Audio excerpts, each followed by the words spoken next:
Hello everyone and assalamualaikum warahmatullahi wabarakatuh. Back again in Jisaram Talk. So yang mendengarkan dan like, subscribe video ini dan juga channel saya, semoga mendapatkan keberkahan, kebahagiaan, kesehatan gitu ya selama sepanjang hidupnya. Amin ya rabbal alamin. Oke, pembahasan kita kali ini agak unik karena ini sebenarnya based on pengalaman aja sih, pengalaman pribadi dan seru aja kayaknya untuk sharing ya. Jadi gue tuh akhir-akhir ini lagi tertarik banget sama of course kajian Ustadz Felix dan teman-temannya kayak di IU Ngaji, terus di sama yang di tim Escape ada Raymond Chin, Farhan, Koyo dan lain-lain. Itu aku lagi suka banget, terutama dari bulan Ramadan ini. Itu gila sih, top banget menurut gue, kayak podcast terbaik sih di bulan Ramadan ini. Nah, bulan Ramadan ya tahun ini maksudnya. Dan gue tuh tertarik banget sama episodenya yang Ustadz Felix sama Nabila Zeketi, ya, which is mengenai ta'aruf dan pernikahan gitu kan. Dan pandangan Ustadz Felix yang sudah menikah kurang lebih 15-20 tahun gitu. Nah, Ustadz Felix juga di sana menyinggung kan, dia tuh sering bilang udah putusin aja, ya kan. Dan bahkan dia juga menulis buku itu gitu, udah putusin aja. Yang kemudian sebenarnya gue sangat tertarik gitu ya. Sebenarnya mungkin nanti gue kalau udah beli dan baca, gue akan videoin lagi dan ngasih kalian mengenai review gue dan experience gue mengenai pengalaman yang gue dapat setelah membaca itu. Dan ya, gue jujur dari judulnya aja gue tertarik banget sih, udah putusin aja. Ibarat kata ya, gue tuh belum pernah pacaran, gue belum pernah yang namanya kayak pegangan sama ikhwan, gue belum pernah yang namanya kayak boncengan pernah sih, tapi kayak dihitung jari nggak sampai 5 orang gitu, nggak pernah. Terus juga nggak pernah yang sampai gimana lah, pokoknya ngobrol berlebihan juga nggak gitu. Nah itu alhamdulillahnya itu terjaga dari kecil mengenai batasan gitu ya, gue atau akhwat dengan ikhwan. Dan ya itu tadi, meskipun gue aja belum pernah pacaran, tapi kalimat udah putusin aja tuh itu udah kayak deg gitu di gue, kayak oh ya udah putusin aja. Dalam artian gue tuh meskipun kayak misalnya gak pacaran atau apa, tapi ya having crush on someone or kayak punya kecenderungan terhadap lawan jenis itu kan ya kadang ada gitu ya. Yang gue mention di video sebelumnya, kayak misalkan lo satu kelas bareng aja terus satu kelompok terus aja, itu kayak kadang kita bisa loh rasa kecenderungan itu tuh muncul, kita bisa banget gitu kan. Gimana yang kayak lama kayak 3 tahun atau mungkin 1 tahun gitu, yang pengalaman di gue pribadi gitu kan. Iya, walaupun nggak sampai pacaran gitu, tapi kayak rasa kecenderungan itu muncul gitu, kayak maksudnya ketertarikan itu ada. Nah, di kalimat udah putusin aja itu entah kenapa lebih membuat gue lebih mendorong gue gitu ya, udah stop, putusin gitu. Dari pikiran lo, dari hati lo gitu. Lo siapa? Lo nggak berhak gitu, lo nggak berhak. Ya maksud gue, rasa suka itu wajar banget, itu adalah sebuah fitrah gitu kan, sebuah fitrah dari semua manusia yang diberikan oleh Allah SWT. Tapi maksudnya lo tuh nggak berhak gitu.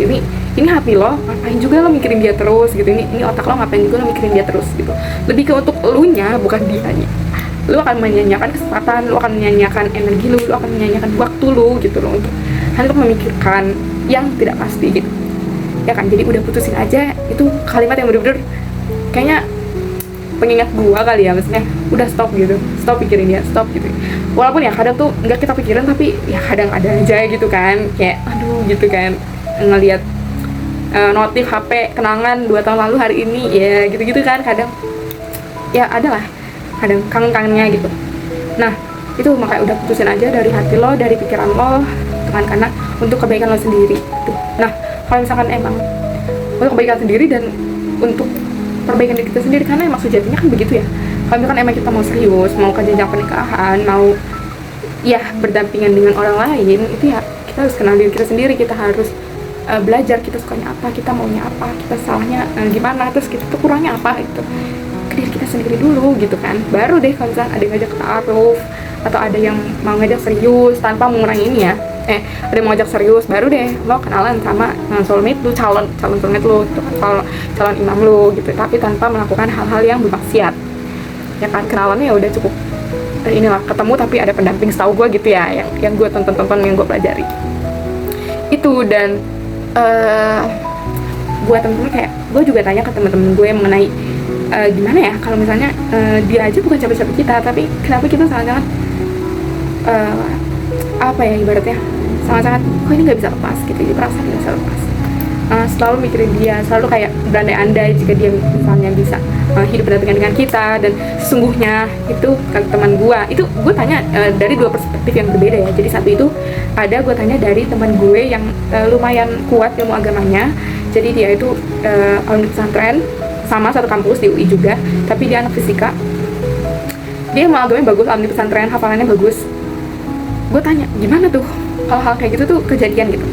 Kenapa gue gak nanya guru atau ustazah? Karena jujur aku lagi mencari itu gitu. Gue lagi mencari ustazah atau guru atau mentor yang cocok gitu ke gue, sama gue. Jadi gue tuh gak ada. Jadi gue cuma dia, ibarat kata ya.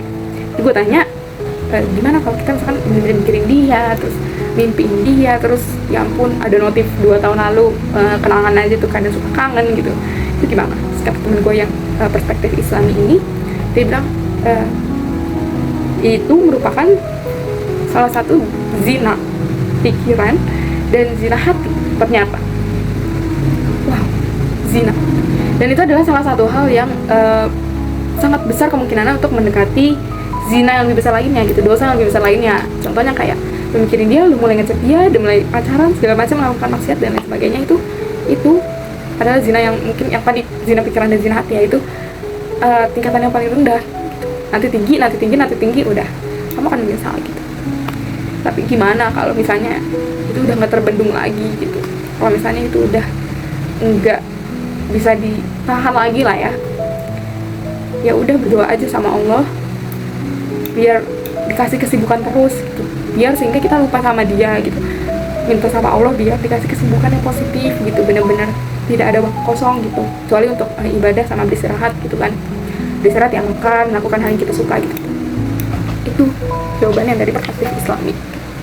Karena pun dia juga ngelakuin hal yang sama ternyata guys, dia juga having crush on someone, dan dia kadang suka mikirin aja gitu, kadang malah berandai-andai gitu bagaimana kalau dia soulmate kita.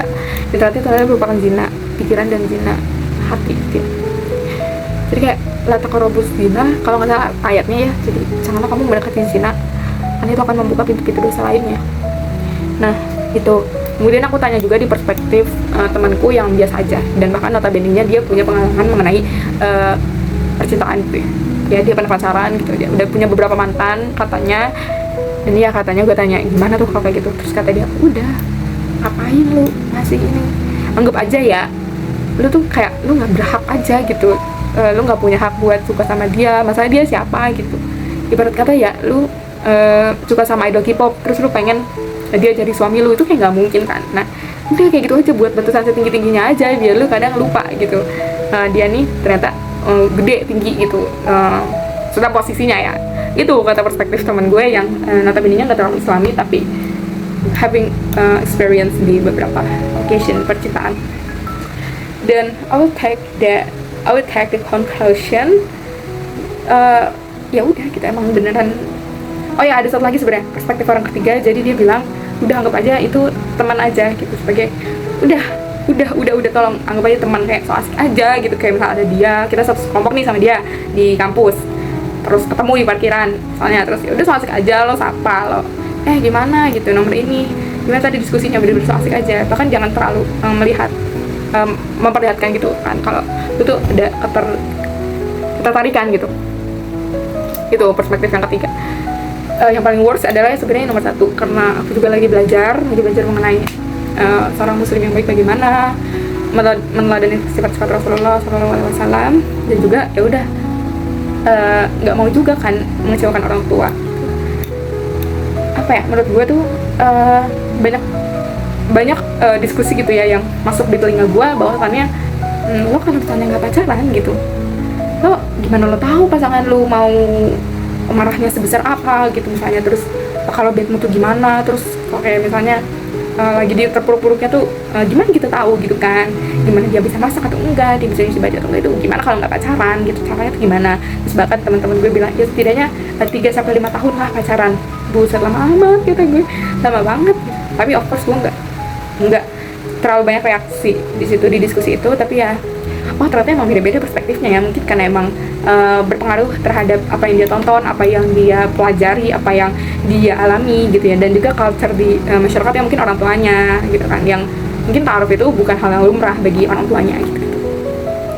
Dan ya gue juga cukup shock gitu dengan perspektif temen-temen gue seperti itu, karena gue nggak setuju gitu. Sebenarnya gue nggak terlalu setuju, karena kita kalau misalnya apa ya ibaratnya itu tuh hal akan ya udah, karena kita misalnya berumah tangga bener-bener berdua aja kan, mulai berdua dulu gitu, berdua, dan kamu udah komit gitu, ketika akad kamu udah komit, jadi kamu akan ya udah mau marah mau apa, yang harus dilakukan seorang istri kan sabar, dan juga ya sebisa mungkin tenang dulu. Yang suami juga harus sabar, bukan hanya istri, yang suami juga harus sabar, juga tenang, dan baru diskusi solusi, tenang, udah kan.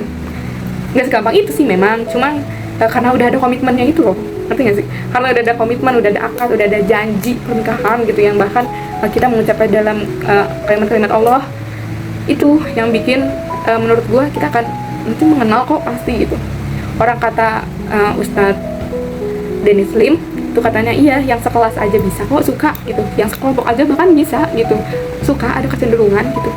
Gimana ini yang tinggal selalu serumah gitu kan, ibarat kata ya kita taruh gitu konsepnya, misalkan cuman kenalan 6 bulan gitu, itu ya muncul pasti rasa kecenderungan itu. Tapi kan ya bagaimana ya kalau misalkan dia ternyata sukanya main kasar, main tangan, terus ternyata ngomongnya itu nadanya tinggi gitu kan, ya kita tuh nggak temui ketika ta'aruf. Menurut gue ketika ta'aruf ya udah kita justru kan itu salah satu gimana ya, salah satu justru bukan branding kita, justru malah branding tentang kekurangan kita gitu, dan juga kekurangan calon pasangan kita, biar teman-teman nanti saling melengkapi. Makanya kalau misalnya ta'aruf, misalnya lo udah seret nih sama dia nih, jadi setahu gue konsep ta'aruf itu kita tuh nggak boleh yang terlalu memiliki kecenderungan terhadap si calon pasangannya. Maksudnya jangan bucin lah, misalnya kalau gue nggak sama dia gue nggak mau gitu, gue pokoknya mau sama dia gitu, mau sampai nikah sama dia gitu. Itu tuh sangat-sangat dihindari katanya, perasaan itu tuh sangat-sangat dihindari ketika kita lagi ta'aruf. Makanya misalnya kebanyakan mungkin orang ya, karena misalnya baru ketemu nih gitu, baru ketemu maksudnya baru nazar ya, melihat oh ganteng, udah fix gue sama dia untuk memperbaiki keturunan, untuk apa gitu kan, itu syahwat banget. Dan jadinya lo akan nggak terlalu menunjukkan kekurangan lo akan selalu menampilkan kelebihan-kelebihan yang ya itu jangan, seharusnya itu ya kekurangan lo yang justru harusnya di share, dibagikan ke si calon pasangan lo gitu. Makanya sebisa mungkin, nanti gue cadaran, nggak bercanda bukan itu solusinya, bukan cadaran juga sih solusinya, maksudnya lebih ke nih challenge di hati ini, jangan terlalu memiliki kecenderungan gitu, karena nanti lo akan bucin, lo kalau nggak sama dia lo nggak mau nikah dan lain sebagainya. Ya itu sebenarnya lucu sih, dan sangat-sangat masuk akal gitu loh, kayak masuk akal banget. Karena gue juga nonton dari beberapa video, ada orang, gue lupa dari komunitas mana di YouTube sih, itu gagal ta'aruf 4 kali, yang kelima baru berhasil kayaknya. Dan alhamdulillah dia nggak ngerasa yang wah terpuruk banget gitu, enggak gitu. Dan dia menjalani itu juga kayak ikhlas gitu, misalkan kalau nggak jadi ya udah gitu. Dan ya itu salah satu pengalaman ta'aruf tapi nggak jadi gitu, karena mungkin ada nggak yang serak sama dia. Di pengalaman dia itu, jadi calon pasangannya itu punya ibu kan, ibunya itu minta buat tinggal bareng sama si calon suaminya, jadi dia harus tinggal sama mertuanya gitu selama dia menikah gitu. Dan si perempuan dan keluarganya tidak mau gitu, maunya ya punya rumah sendiri gitu, minimal ya kosan sendiri gitu kan, nyewa atau apalah gitu kan, rumah sendiri pokoknya. Nah gitu kebanyakan masalah kayak gitu. Dan dia sangat-sangat legowo, nggak apa-apa, ikhlas, tapi jangan lupa juga minta sama Allah biar dikuatin hatinya gitu katanya. Nah itu dia itu ikhlas karena ya dia nggak ada kecenderungan gitu, nggak ada kecenderungan apapun sama si calon suaminya yang ngajak dia ta'aruf. So gue berharap banget ya buat perempuan-perempuan di sana, terutama yang nonton channel ini, terutama yang udah mulai ibaratnya mengenal diri sendiri, mengenal diri kalian sendiri, tolonglah gitu, dijaga batasannya aja gitu sama ikhwan, karena kita nggak akan pernah tahu gitu. Karena lelaki normal itu kalau misalnya udah sama akhwat itu ya dia kan pasti kayak pengen caper lah atau apa gitu, yang menimbulkan syahwat gitu. Jadi hati-hati aja, karena yang paling dirugikan tuh kita, yang paling dirugikan itu perempuan. Percaya sama gue, kayak misalkan belum ada apa-apa nih, yang perempuannya yang baper, yang perempuannya yang overthinkingnya lama gitu kan. Yang laki-laki mah bodo amat, dia ketemu cewek lain juga udah berubah hati gitu kan. Kalau yang perempuan ini susah gitu kan, karena emang fitrahnya seperti itu, lebih ke main perasaan kan. Kalau laki-laki itu logika. Oke gitu, jadi tolong aja jaga batasan sebisa mungkin ya. Gue nggak mau bilang jangan pacaran sih, tapi ya harus itu sih, jangan pacaran aja. Menurut gue jangan melakukan maksiat sih. Dan kita sama-sama belajar, lu, gue, dan kita semua semoga bisa selalu dalam bimbingan Allah Subhanahu Wa Taala gitu. Karena pada dasarnya juga kita nggak bisa yang sendirian kan, kita nggak bisa yang udah belajar mati-matian sendiri tanpa ada doa dan ridho dari Allah gitu. So that sampai sini aja gue mau ngucapin terima kasih. Wassalamualaikum warahmatullahi wabarakatuh.